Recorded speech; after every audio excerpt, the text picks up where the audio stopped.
Hey everybody, welcome to the book review blog. Today we're going to review the Stephen King book Storm of the Century.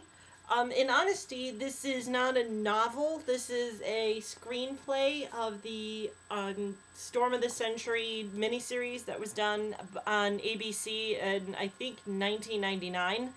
And so, I'll just get into it. It deals with the town of, oh my gosh, Little Tall. Sorry, the name escaped me, which is really bad. It deals with the island of Little Tall Island in Maine, and it's just like an island off the coast of Maine. Small community, everybody knows each other. It's a nice little town. And at the time, they are heading for what's being known as the Storm of the Century, where there's a big blizzard. You know, there's going to be snow and wind, and they're all getting prepared for it, for emergency precautions, getting like beds ready and kind of the town meeting hall ready for this storm. So in kind of around when the storm starts, or a little bit before the storm starts, a newcomer comes to Little Tall Island, and he is unknown at the moment, and he comes with no identification, no, features or that's different than anybody else. He just looks like, an average man. And the first person that notices him or meets him is an old woman named Martha Clarington. And she's kind of like a grandmotherly lady. And he rings her doorbell. And she goes to answer the door. And the only thing that she's like, "Can I help you?" And the only thing he says to her is, "Born of lust, turned to dust, born in sin, come on in." And then he kills her. And then, so, her body is discovered by a young boy named Davy Hopewell, and the killer of Martha Clarington is still in her house. And he doesn't harm Davy in any way, but he tells Davy things that only Davy would know. And he tells him about his basketball things because Davy really wants to be a basketball player, and tells him that he'll never be a basketball player. And so Davy runs out really scared and alerts the town, like the town selectman, I guess, whose name is Robbie. And then there's another guy who's a higher person named Mike Anderson. And Mike Anderson I think Mike Anderson is the town selectman, excuse me. Robbie Beals is his last name, also has a very high position in the town.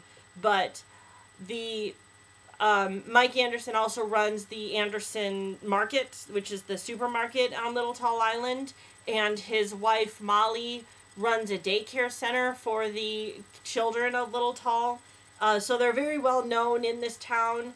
And Mike is also the, like, kind of deputy sheriff, I guess, because Mike and his friend Alton Hatcher go to Martha Clarington's house to arrest this man. And while they're there, they ask what this man's name is, and he says his name is Andre Lanoge. And so he goes willingly with them, gets in the car, goes in there, he goes and sits in the cell, and while he is there, weird things start to happen to people in this town. And where they are starting to write things on, like, walls and on, paper and everything. And one of the last things that Andre Lanoge tells Mike Anderson when, he's getting ready to go in his cell is, "Give me what I want and I'll go away." And Mike's like, "Well, what do you want?" And he doesn't answer. And it turns out that the people who are writing things on the walls and on paper, they're writing the same phrase, "Give me what I want and I'll go away."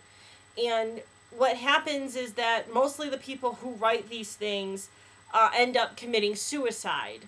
And they're being hypnotized by Andre Lanoge. And one of the things that again, a lot of things happen where a lot of people commit suicide and a lot of people commit murder of other people. And Andre Lenoge has, along with Davy Hopewell, has interactions with other people where he knows their inner secrets. Like, he tells Robbie Beals that Robbie was in another city with like a hooker or a prostitute when Robbie's mother died, and Robbie, hasn't told anybody about that. Certainly not his wife. Andre Lenoge tells Mike Anderson that he cheated on an exam when Mike Anderson was in college, and Mike never told Molly this. So it's people's inner secrets that Andre Lenoge knows. And so that's kind of the scary part of this book, or this miniseries. And so finally, eventually, Andre Lenoge tells everybody what he wants. And Andre shares with everybody that he is an older man. I mean, when you see him, he looks kind of middle-aged, like maybe 30s or 40s. But he reveals his true self to the people, and he's a very old looking man, like maybe even 80s or 90s. And but he says that he's way older than that.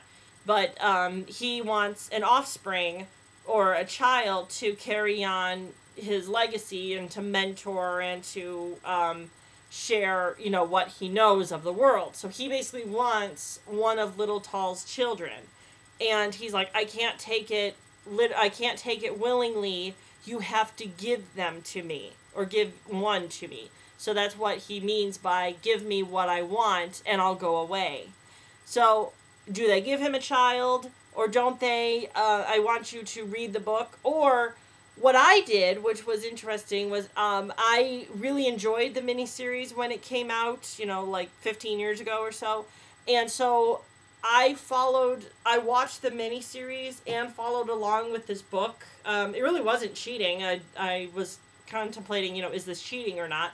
Because it's basically every word of this book almost is in the miniseries. You get more in this book with maybe thinking and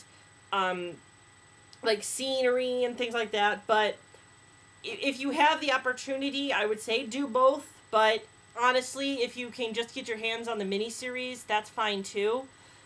Usually I don't say that, but for this one I will. The next book that I'm going to read by Stephen King is The Girl Who Loved Tom Gordon. So I will read that and do a review for that, and I bid you all farewell and happy reading.